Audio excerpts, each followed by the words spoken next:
viajando se fortalece el corazón, pues andar nuevos caminos te hace olvidar el anterior. Ojalá que esto pronto suceda, así podrá descansar mi pena. Hasta la próxima vez. Una vez por semana, tomamos la ruta y nos dirigimos a algún pueblo de la región. Viajamos con la consigna de averiguar quiénes somos, cómo vivimos, cómo es nuestra educación, o mejor, de dónde venimos, quiénes fueron los pioneros, cómo empezó todo. De ahí a entender qué nos une o qué nos separa, estamos más cerca. A veces nos une un río, una vía del ferrocarril, como así también eso mismo es lo que nos separa. A veces no hace falta construir un puente para sentirnos más cerca, sino que hay que construirlo para que nos comunique con otros pueblos que, como nosotros, tienen su historia. Este programa tiene por finalidad precisamente eso: descubrir nuestra identidad, afianzarla y contribuir para que los puentes sean más fáciles de cruzar. Muchos pueblos se fueron estableciendo porque sí, allá en un desolado lugar donde el acceso era casi imposible. Otros se establecieron al margen de un río o a la vera del ferrocarril. Vamos a tratar de entender el por qué fue así. Cada pueblo tiene su forma de ser, su forma de pensar, su forma de actuar. En estos 24 programas nos pusimos el firme propósito de averiguarlo y mostrarlo. No es tarea fácil, pero nos gusta este desafío. ¿Quiénes fueron los pioneros? ¿Cuál fue la primera escuela? ¿El primer comercio? ¿Qué desafíos había en aquel entonces? Pasado, presente y futuro. 3 palabras relacionadas para entender la realidad que nos rodea. Utilizando la tecnología usamos un GPS y una vez en el lugar apelamos a la memoria colectiva, fotográfica y de archivo para reflejar el pasado, presente y futuro de cada pueblo o ciudad. Esperamos que disfruten este recorrido por 24 episodios para mirar hacia dónde vamos, de dónde venimos y cómo estamos parados en la realidad. Bienvenidos a GPS 20, buscando nuestra identidad.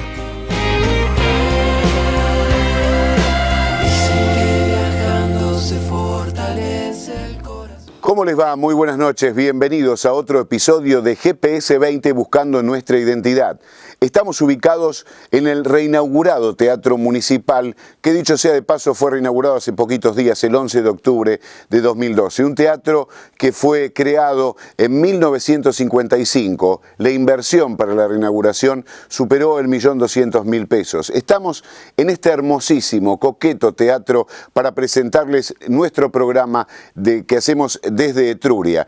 Bienvenidos todos, muy buenas noches. Disfruten de Etruria. Recorreremos como siempre la historia, los lugares importantes, las instituciones, todo aquí esta noche en GPS 20, buscando nuestra identidad. Bienvenidos, Etruria.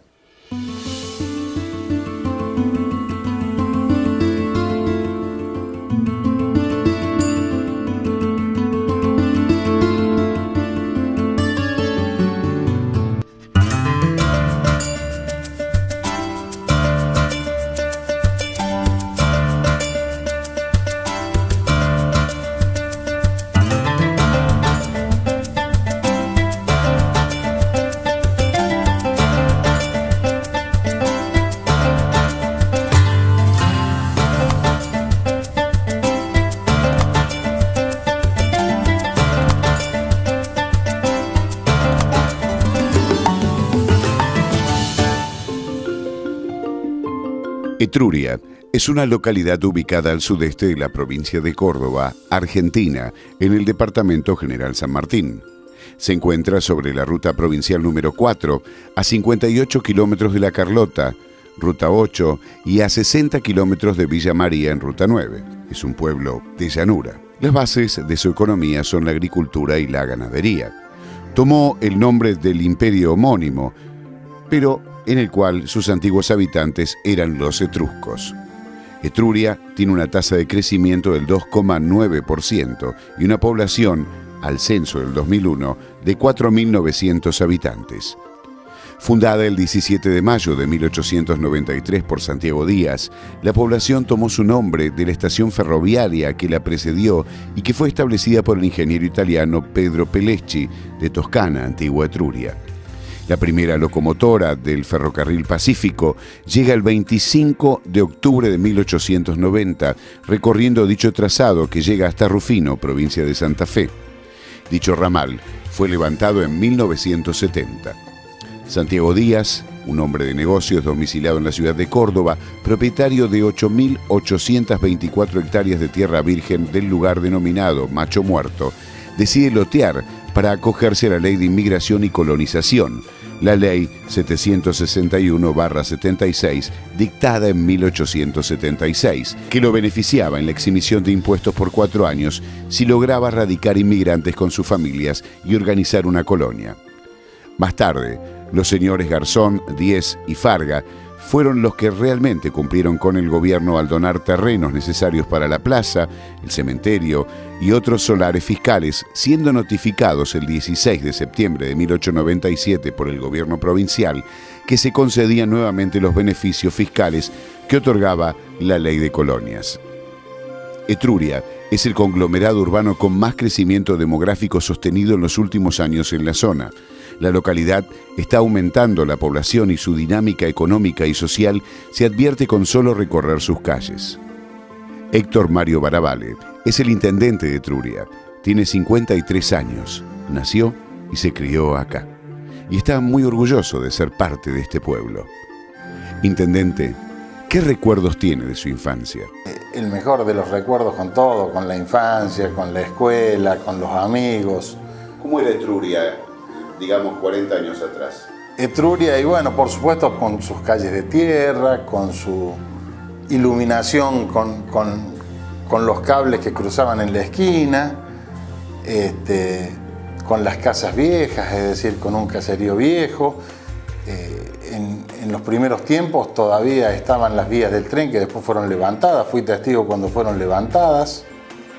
Lamento muchísimo que no haya quedado la estación, como han quedado en la mayoría de los pueblos, para poder hacer ahí un museo. ¿Cómo es Etruria? Es decir, Etruria ha sido siempre un pueblo de gente progresista, de avanzada, que ha marcado un puntapié inicial en la región en casi todo. Es decir, nuestros productores hoy son productores de punta, en su mayoría productores agropecuarios, que es donde nos movemos con mayor comodidad, independientemente que tenemos empresas muy importantes que también están ligadas al sector agropecuario, digamos, pero que también son empresas importantísimas que exportan a todas partes del mundo, pero con gente siempre muy progresista, es decir, con la envidia entre comillas, pero la envidia bien, la envidia para progresar, ¿no? Las fiestas patronales. ¿Cómo se divertía la gente? La diversión muchos años atrás en nuestra localidad era totalmente distinta a lo que es ahora, como pasa en todos los pueblos de la región y del país, creo yo, ¿no? Las fiestas patronales, los aniversarios de los clubes, el vino de honor que se servía en el Club Talleres, del cual mi padre fue presidente 10 años y mi madre fue presidenta de la Comisión de Damas durante 33 años.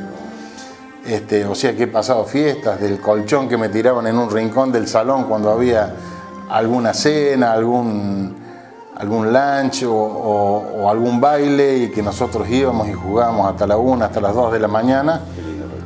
Y después, por supuesto, nos tirábamos en el colchón con los amigos, con los compañeros que estábamos, digamos, que las madres eran compañeras en la comisión, los padres eran compañeros en la comisión, y terminábamos durmiendo en un colchón. O sea que son recuerdos realmente imborrables, ¿no?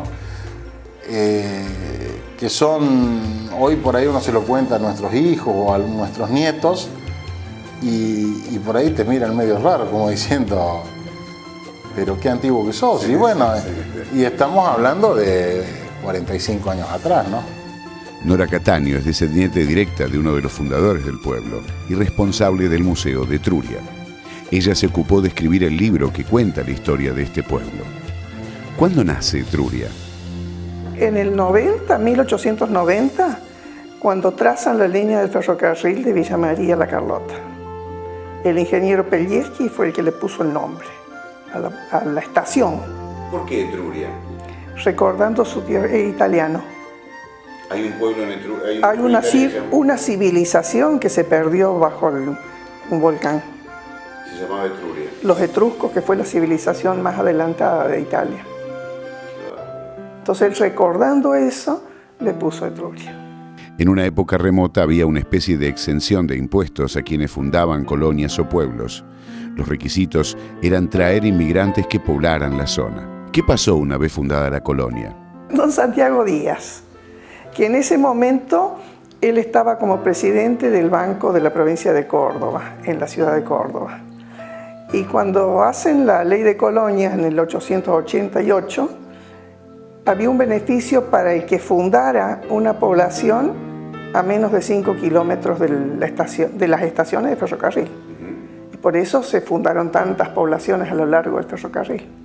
¿Cómo fue llegando la gente al pueblo, es decir, los colonos? Cuando se fundan las colonias así, entonces había inspectores que iban viendo si se cumplían las leyes, porque debían traer por lo menos 50 familias europeas, en especial agricultores. Y cuando vienen casi a los 4 años a ver, se dan con que había solo 5 familias europeas. Entonces le quitan la concepción. Y él vende el resto que le había quedado de tierra a un grupo de comerciantes de la ciudad de Córdoba, y ellos sí efectivamente le dieron impulso al pueblo, porque Santiago Díaz se dedicó a la colonia. En el pueblo no había nada. La primera edificación en esta zona del este del ferrocarril, la primera edificación fue en 1911. Por Etruria, población urbana, no pasaba nada. No pasaba nada. Porque justamente se instala la estación del ferrocarril en este lugar porque al poniente había un poblado que le llamaban en ese entonces Pueblo Soria, pero no había tenido fundación. Era un estanciero que ocupaba el cargo de comisario en la zona sur de la provincia, del departamento en ese momento. Y como todavía había invasiones indígenas, entonces él los fue arrimando a los estancieros, a los peones de estancia, cerca de él, como para tenerlos protegidos, pero les iba dando tierras. Y se había formado ese grupo humano ahí, ese poblado. El pueblo Soria es lo que es hoy el barrio Soria de aquí de Trujillo. El barrio Soria. Don Ignacio Elorza, que es el que lleva el nombre de esta calle, fue por 3 veces elegido intendente en tiempos alternados y fue el que más hizo por el barrio. Y el barrio Soria pertenecía al departamento Tercero Abajo y la colonia pertenecía al departamento Unión. O sea que la colonia tenía que hacer sus trámites en Belleville y el poblado del barrio Soria tomaba el tren y se iba a Villanueva y hacía sus trámites en Villanueva. Entonces, este era presidente de una comisión municipal. Él vio que eso no podía ser. Hace hasta que consigue que unifiquen en un solo departamento. En 1904 se unifica todo Etruria. ¿Y se lo suma a qué departamento? El Tercero Abajo, es el General San Martín ahora. Se le quita esa parte a la Unión y se comunica todo acá. Pero recién en 1907, Etruria lo incluye a Barrio Soria en el plano. ¿Cuál fue el primer negocio que se creó? Agustín Cuaranta y compañía, que venía de Oliva. Y en 1911 consta que empezaron a edificar lo que ahora es la Casa Sanz. Todavía de ramos generales. De ramos generales, pero era acopiador. En ese momento vino como acopiador de cereales. ¿Cuándo se crea la primera escuela y la iglesia? Bueno, la iglesia pone la piedra fundamental en 1905 y la escuela en 1903 ya consta del maestro que había y la cantidad. Otra novedad, en el barrio Soria ya había un maestro que dictaba clases, pero cuando la colonia empieza a tomar fuerza, los chicos de la colonia no sabían el castellano, no sabían la Castilla. Entonces se trae el maestro de allá acá En 1903 ya ese maestro ya estaba en la zona rural de lo que ahora, urbana de lo que ahora es Etruria. ¿Cómo estaba poblada la colonia? ¿De dónde provenían los inmigrantes que la ocupaban? ¿Cuándo se fundó la sociedad italiana? La población, digamos, lo que se dio a llamar Colonia Etruria, estaba poblada por italianos, la mayoría. Muy pocos franceses, muy pocos suizos, había algunos. Acá en la zona del pueblo había algunos árabes, turcos, pero muy poquitos. La mayoría era italiano. Y en 1901 ellos fundan la sociedad italiana, justamente por esos nuevos dueños, Fargas, Díaz y Garzón, que los impulsan, les dona el terreno y los impulsa que inicien, digamos, una sociedad para contenerse, porque era de socorros mutuos esa sociedad. ¿El pico de inmigrantes cuándo fue? ¿Cómo venían? ¿Cómo era la vida en antaño? No, venían a hacer la América. No huían. En ese momento no estaban huyendo. Porque fue a fines del 800. Estamos hablando, claro, a fines del 800, mis abuelos habían venido en el 92. Que llegaron a Buenos Aires, a esta zona llegaron en el 93. En el 82. Y en esta zona llegaron en el 93. ¿Cuándo se creó el Museo de Etruria? Este museo se crea con la democracia. Cuando la recuperamos, en la provincia de Córdoba hubo un gran movimiento cultural, en el sentido de que pedían que los pueblos tuvieran un representante cultural. Y éramos unas cuantas docentes jubiladas, y entonces dijimos, ¿por qué no empezamos a celebrar el aniversario del pueblo? Y nos constituimos en ese sentido. Y después nos convocaban a reunión a Córdoba al principio, después ya Villa María había integrado toda la zona, pero teníamos reuniones mensuales. Y a mí me movió una reunión que tuvimos en Córdoba y que don Efraín Bischoff estuvo presente, y entonces él insistió en que los pueblos tienen que tener su historia, pero la tienen que tener escrita por alguien del lugar. Cuando llevé esa historia allá, al año siguiente había otra y participé en 6 o 7 reuniones de esas. Y éramos toda gente de pueblo, todos sin experiencia, sin cosas. Y entonces nos iban insinuando qué hacer para rescatar la historia de los pueblos. Y ese primer año que celebramos el aniversario del pueblo, hicimos una exposición de antigüedades. Y empezamos a recopilar, alguien nos prestó una habitación para que metiéramos cosas ahí.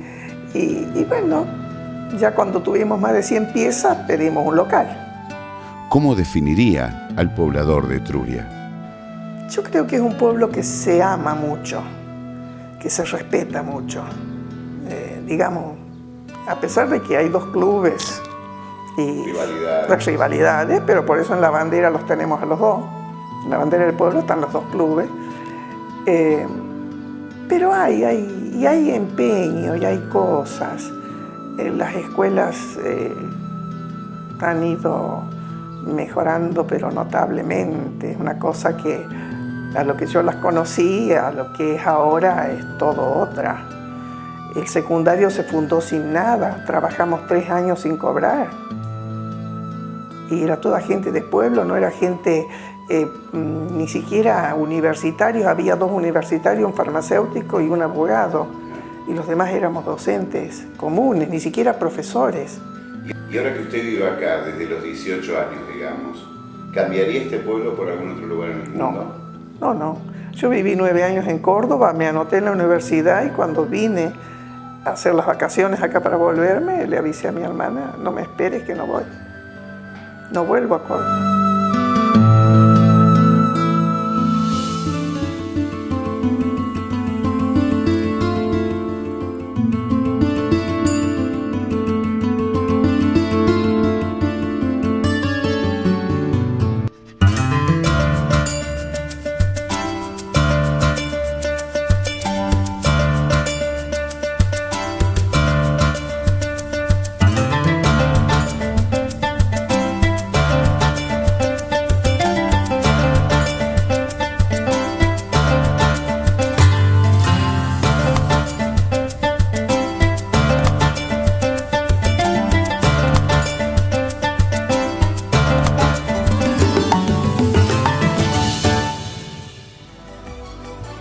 Vamos a ir a la primera pausa de nuestro programa. Les recuerdo nuestro correo electrónico gps20tv@gmail.com. Ahí va a tener el graf en pantalla para que pueda comunicarse con nosotros en caso de alguna sugerencia. ¿Es de algún pueblo que no hemos ido y quiere que vayamos? Bueno, ahí estaremos, por supuesto. Hacemos la primera pausa en GPS 20. Ya volvemos.